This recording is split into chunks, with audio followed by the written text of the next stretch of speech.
וככה הגענו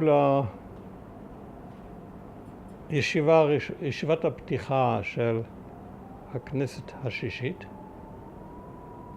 אל תתייאש, השן כנסת 6, הייתה סיגריה כזאת.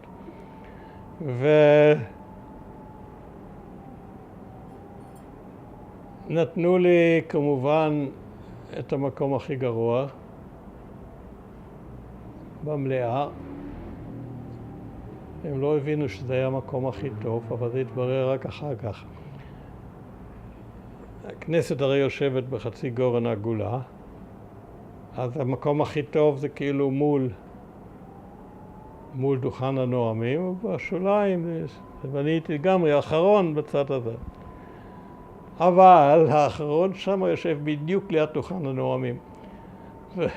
מקום אידיאלי בשביל לקרוא קריאות ביניים למשל. anyhow, יש ישיבה, נפתחת הישיבה,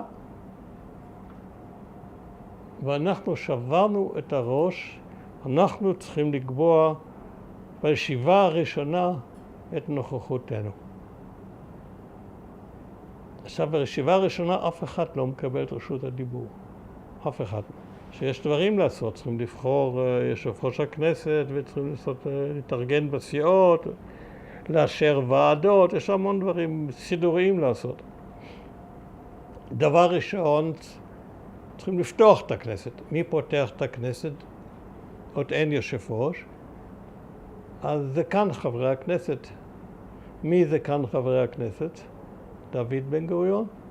דוד בן גוריון בתור שהקים סיעה חדשה, רפי, של פורשי מפא"י.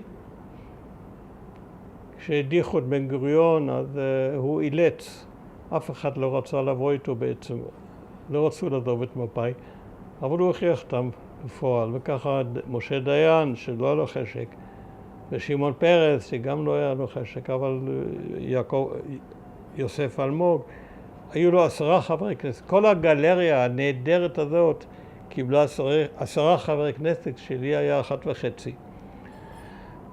אז, ויש 2 תמונות היסטוריות.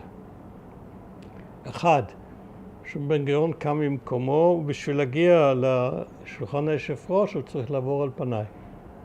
ואיזשהו צלם זריז צילם את התמונה הזאת שאני יושב, ובן גוריון עובר, נעצר, מסתכל עליי כאילו הוא רואה איזושהי חיה מוזרה שאף פעם לא ראה בחיים.